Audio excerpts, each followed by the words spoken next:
नमस्कार, news India में आप सभी का स्वागत है। मैं हूं आपके साथ ऋचा सिंह। बड़ी शुरुआत करते हैं इस वक्त की बड़ी खबर के साथ और इस बीच बड़ी खबर आपको जयपुर से बता देते हैं। विधायक ओम प्रकाश हुड्डा को जान से मारने की धमकी दी गई है। देर रात हुड्डा के पास आया था धमकी भरा फोन। हुड्डा ने रामनगरिया थाने में घटना की पूरी शिकायत की है। अज्ञात मोबाइल नंबर की लोकेशन भी ट्रेस की जा रही है। बड़ी खबर आपको बता रहे हैं। विधायक ओम प्रकाश को जान से मारने की धमकी दी गई है। ओम प्रकाश के पास देर रात धमकी भरा फोन आया था, तो वहीं पर अज्ञात मोबाइल नंबर की लोकेशन ट्रेस की गई है। रामनगरिया थाना पुलिस का पूरे मामले की जांच पड़ताल कर रही है। ये बड़ी खबर आपको जयपुर से बता रही है, जहां पर एक विधायक को धमकी दी गई। देर रात धमकी भरा फोन आया, जान से मारने की धमकी दी गई है।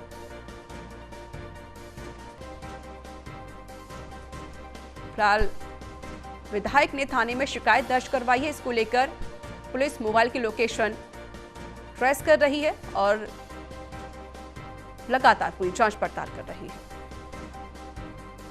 तो विधायक को जान से मारने की धमकी मिली है। मेरे साथ जुड़ चुके हैं मेरे सहयोगी रहमतुल्लाह खान। रहमतुल्लाह, जिस तरीके से विधायक को जान से मारने की धमकी दी गई, फिलहाल पुलिस की कार्रवाई कहां तक पहुंची है? देखिए, दरअसल ओम प्रकाश हुड्डा जो निर्दलीय विधायक है, उनको जान से मारने की धमकी मिली है और अभी उन्होंने मुकदमा रामनगरिया थाने में दर्ज करवाया। अज्ञात के खिलाफ मामला दर्ज करवाया गया है। दरअसल क्या, हुड्डा ने कल एक बयान जारी किया था जो सरकार की जो क्राइसिस राजस्थान सरकार में सियासी घटनाक्रम चला, इसको लेकर उन्होंने बयान जारी कर किया था। उसके बाद में एक अज्ञात किसी ने जान से मारने की धमकी दी है। तो पुलिस जांच में जुटी हुई है और ये अनुमान लगाया जा रहा है कि हो सकता है बयान के बाद बयान को लेकर के उनको धमकी मिली हुई, लेकिन ये कोई अभी तक इस बात की कोई पुष्टि नहीं है, लेकिन पुलिस जांच में जुटी हुई है। चलिए, बहुत बहुत शुक्रिया आपका।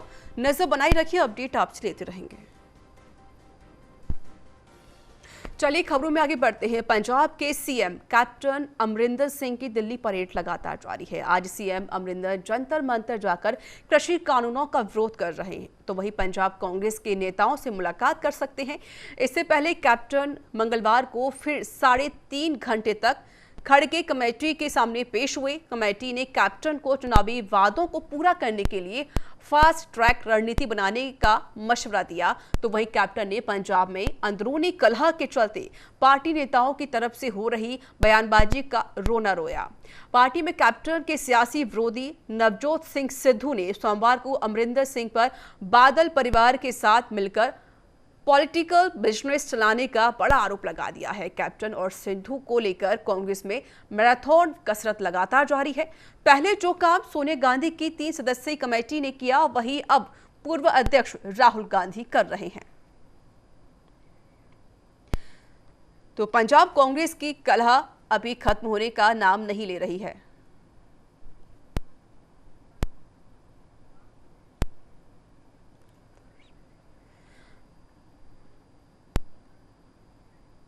मेरे साथ जुड़ चुके हैं political expert professor Sudarshan sir. स्वागत है आपका न्यूज इंडिया में। हाँ जी, थैंक यू। मेरा नाम गुरदर्शन सिंह ढिल्लों, सुदर्शन नहीं है। माफी चाहती हूँ सर। सर देखिए, जिस तरीके से लगातार कांग्रेस के जो अंतर्कलह है वो यहाँ पर लगातार देखने को मिल रही है और जिस तरीके से देखा जा रहा है कि कभी सीएम दिल्ली दौरे पर जाते हैं तो कभी सिद्धू दौरे पर जाते हैं, ये जो अंतर्कलह है वो खत्म नहीं हो रही है। इसकी वजह क्या है? जिस तरीके से, क्योंकि देखिए अब चुनाव भी नजदीक आने वाले हैं और लगातार पार्टियों की तरफ से ये कहा जा रहा है कि कैसे इस अंतर्कलह को दूर किया जाए और कैसे जो स्ट्रैटेजी है उसको कैसे बनाया जाए ताकि जो चुनाव में हम जीत हासिल कर सके। सबसे बड़ी बात यह है कि उनको एक मशवरा दिया गया है कि आपने जो वादे किए थे पंजाब से विकास को लेकर, वो वादे अभी पूरे नहीं किए गए हैं, तो उसको लेकर उन्होंने बात कही है। हाँ जी, तो ये जो मिस्टर अमरिंदर सिंह है, पंजाब के chief minister captain Amarinder Singh, इनकी टोटल फेलियर है। जो कमिटमेंट की थी, जो मैनिफेस्टो दिया था, जो प्रॉमिसेस दिए थे, किसी एक को भी फुलफिल नहीं किया, नॉट इवन वन। और करप्शन का जो ग्राफ है वो ऊपर जा रहा दिन ब दिन, और इसी तरीके से इनकी मिसडीड्स हैं। अभी एमएलए जो है, they are very rich people, उनके जो ग्रैंड चिल्ड्रन है उनको जॉब्स दी जा रही हैं, फ्री बीज। तो इसी तरीके से बेअंत सिंह के ग्रैंडसन को, जो फॉर्मर चीफ मिनिस्टर था पंजाब का, उसको भी इन्होंने डीएसपी की जॉब दी। और कहा था घर घर रोजगार देंगे, गरीब आदमियों को तो रोजगार मिल नहीं रहा। और ऐसे फतेह जंग सिंह जो यहाँ के एमएलए हैं बाजवा, उनका यहाँ चंडीगढ़ में सेक्टर 9 में पॉश हाउस है, पॉश एरिया है, और उस घर की अगर कीमत लगाए तो 30 करोड़ रुपया हो सकती है। इसी तरीके से जो मिस्टर पांडे है, जिसके ग्रैंडसन को नायब तहसीलदार बनाया गया है, वो भी undeserving people, they are not deserving, they are not qualified, they are not intelligent people. तो जो गरीब आदमी है उसको तो कोई अपॉर्चुनिटी है नहीं, उनके तो डंडे मारे जाते हैं। अगर एजिटेट कर रहे हैं स्कूल टीचर्स वगैरह, उनको बेचारे को डंडे, लड़कियों को डंडे मारे जा रहे हैं, औरतों को डंडे मारे जा रहे हैं। और इन लोगों को मतलब इन प्लेट में रख के उनको बहुत कॉवेटेड जॉब दी जा रही है रेवेन्यू डिपार्टमेंट में एंड पुलिस डिपार्टमेंट में। तो चीफ मिनिस्टर के ग्रैंडसन को पहले डीएसपी बनाया गया, अभी जो ये बाजवा है उसके बेटे को, मतलब उसके ग्रैंडफादर की डेथ की इवज में ये सुप्रीम कोर्ट का फैसला है कि 3 जनरेशन तक ये इस किस्म की फ्री बीस चल नहीं सकती, इस किस्म के बेनिफिट दिए नहीं जा सकते। बावजूद इस बात के अमरिंदर सिंह अपनी फेलर्स को छुपा के एमएलए को साथ लाने के लिए इस किस्म की हरकतें कर रहे हैं, which is very very immoral, which is very very unethical, which is against the interest of the common man in this state of Punjab. बिल्कुल, देखिए ट्रेजेडी। जी जी बिल्कुल सर, देखिए जिस तरीके से अभी ये कहा गया है कि सचिव ने 6 मंत्रियों को दिल्ली तलब किया है। सबसे बड़ी बात है कि आज फिर से मुख्यमंत्री दिल्ली दौरे पर पहुंच रही हैं। किन किन मुद्दों को लेकर आज बातचीत हो सकती है? देखो जी, इन मुद्दों को जो इन्होंने प्रॉमिसेस किए, ड्रग के मसले बड़े सीरियस है। ड्रग की रिपोर्ट आई हुई, उसको पब्लिक नहीं किया जा रहा। तो इसी तरीके से रेत का माफिया है, दूसरा माफिया है, बजरी का है, और बहुत सही एक्सप्लॉयटेशन है। लिकर की पॉलिसी है जिसमें से करोड़ों अरबों रुपए ये लोग खा गए, जो पंजाब के रूलिंग क्लास है। तो इस चीज के लिए किसकी जिम्मेवारी? और जो गुरु ग्रंथ साहब की बेअदबी हुई है, which is very much A part of the psyche of the Sikh community in Punjab, उसके ऊपर जो प्रॉमिसेस किए थे वो नहीं फुलफिल किए।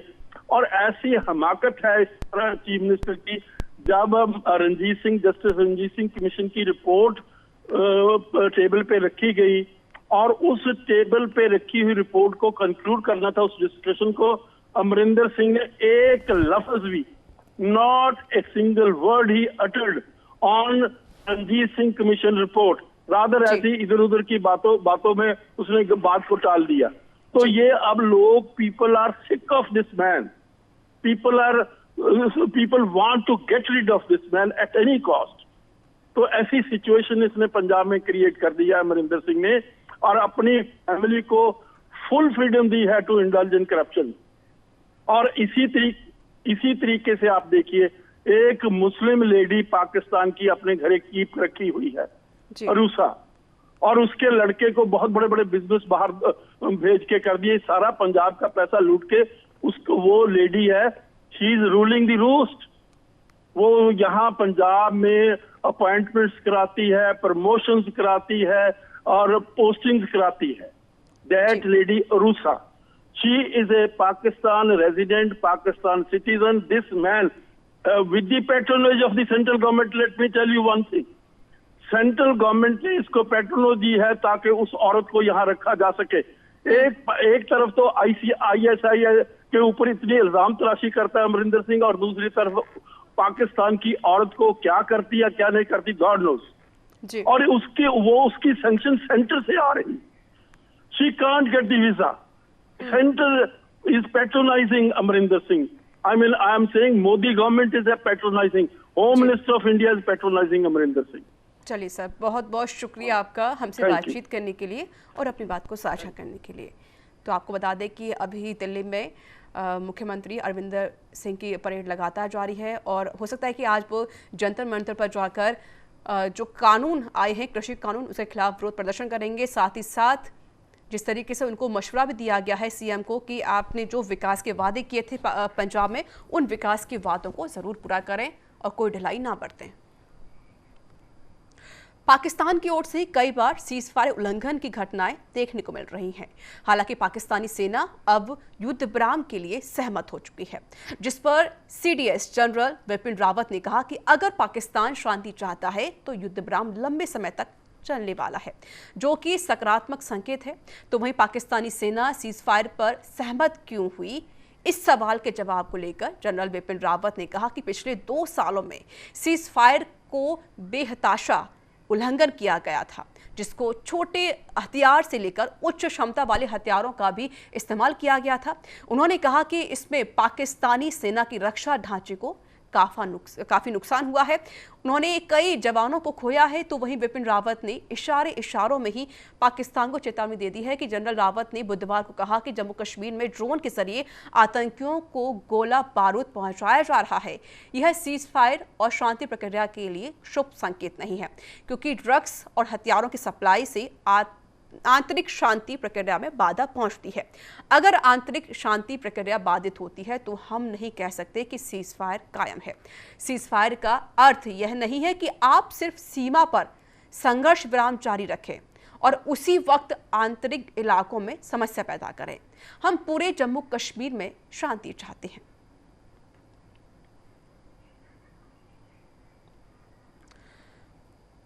तो देखिए, पाकिस्तान की तरफ से शांति को बरकरार करने की बात कही गई, लेकिन हालांकि जिस तरीके से जो गतिविधियां हैं वो लगातार बढ़ Well, the ceasefire so far along the line of control is holding, which is a very positive sign. But at the same time, we are also witnessing infiltration of weapons and ammunition using drones, which does not augur well for peace, because all these weapons and ammunition and drugs that are being sent into our country through drones are obviously meant to disrupt the internal peace process. And if the internal peace process is disrupted, then really we cannot say that the ceasefire is holding, because ceasefire does not mean that you ceasefire along the borders, but you at the same time create trouble in the hinterland.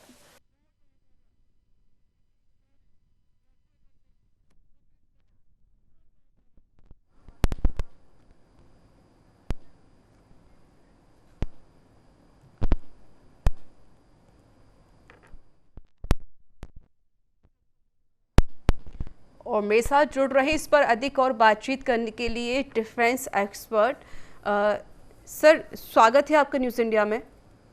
Yes ma'am. जी, संतपाल राघव जी मेरे साथ जुड़ चुके हैं, colonel हैं।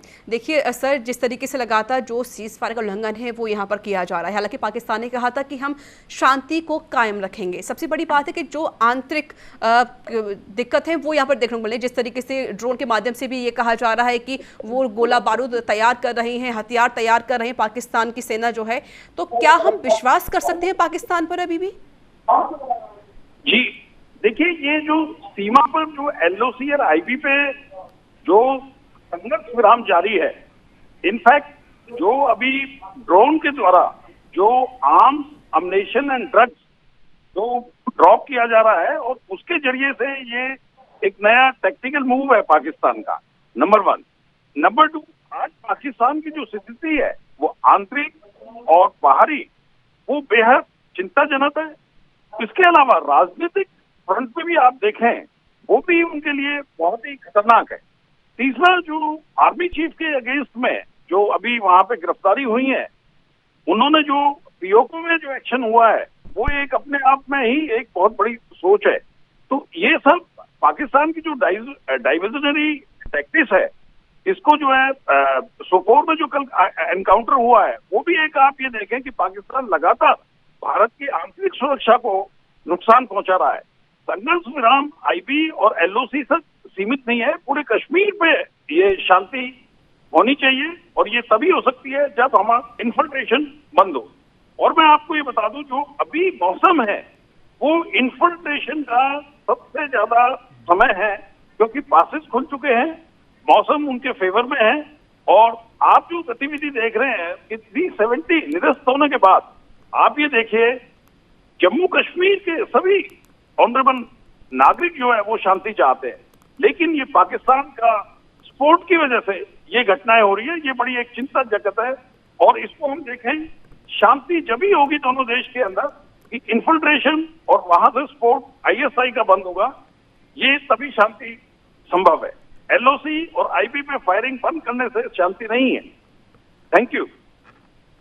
चलिए sir, बहुत बहुत शुक्रिया हमसे बातचीत करने के लिए और अपनी बात को साझा करने के लिए।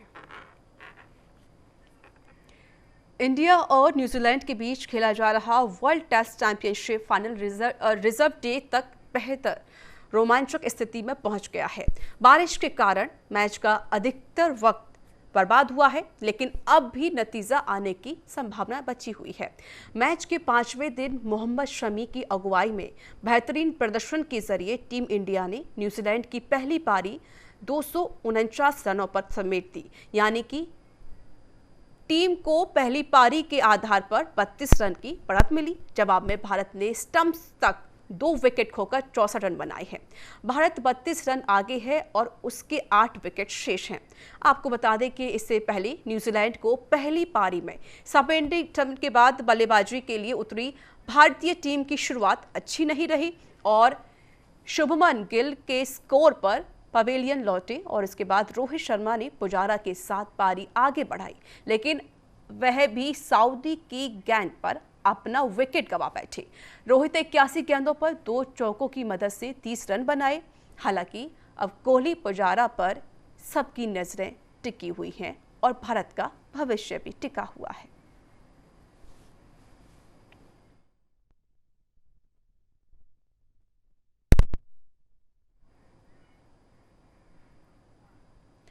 मेरे साथ जुड़ चुके इस पर और बातचीत करने के लिए खेल पत्रकार विवेक सिंह।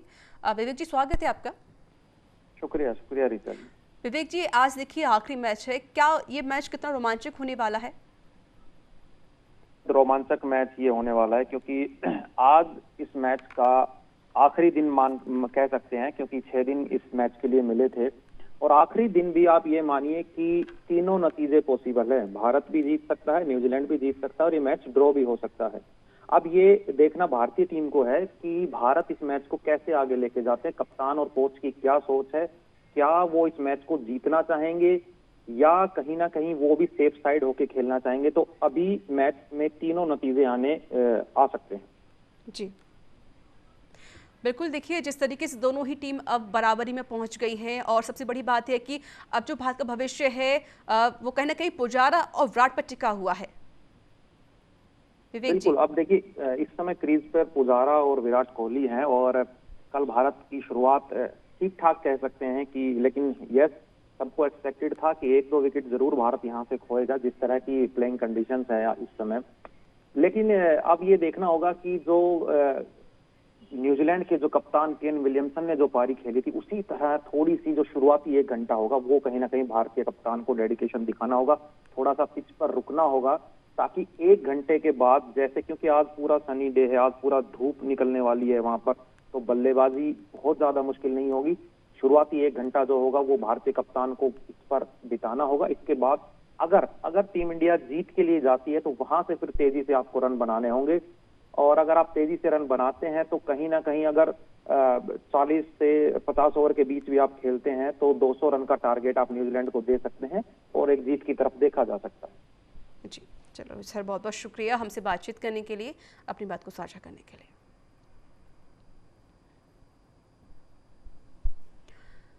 देश भर में अब तक 3 करोड़ से ज्यादा लोग कोरोना वायरस से संक्रमित हो चुके हैं और इनमें से 3,90,000 से ज्यादा लोगों की जान जा चुकी है। स्वास्थ्य मंत्रालय के ताज़ा आंकड़ों के अनुसार पिछले 24 घंटे में 50,848 नए कोरोना केस आए और 1,358 संक्रमितों की जान चली गई। बीते दिन 68,817 लोग कोरोना से ठीक भी हुए हैं, यानी कि कल 19,327 एक्टिव केस कम हो गए। इससे पहले सोमवार को 42,640 नए केस आए थे। देश में लगातार 41वें दिन कोरोना संक्रमण के नए मामलों से ज्यादा रिकवरी हुई है। वहीं 22 जून तक देश भर में 29 करोड़ 40 लाख कोरोना वैक्सीन के डोज दिए जा चुके हैं। बीते दिन रिकॉर्ड 54,24,000 टीके लगाए गए। वहीं अब तक 39 करोड़ 59 लाख से ज्यादा कोरोना टेस्ट किए जा चुके हैं। बीते दिन करीब 19 लाख कोरोना सैंपल टेस्ट किए गए, जिसका पॉजिटिविटी रेट 3% से ज्यादा है।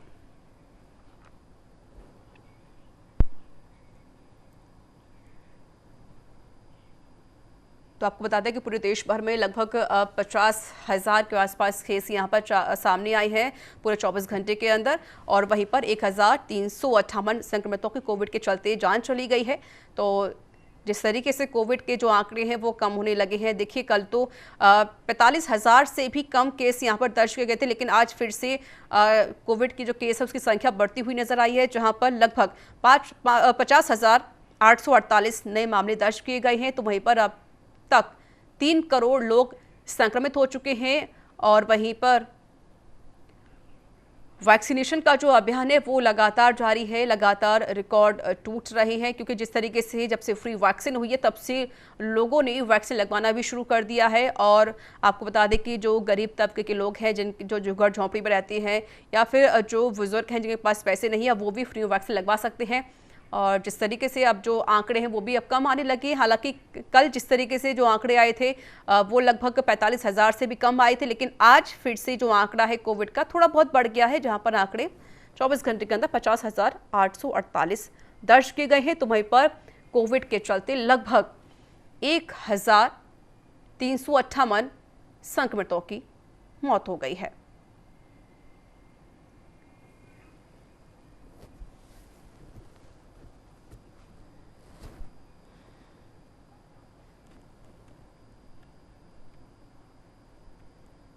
तो इसी के साथ इस बुलेटिन में इतना ही। नमस्कार।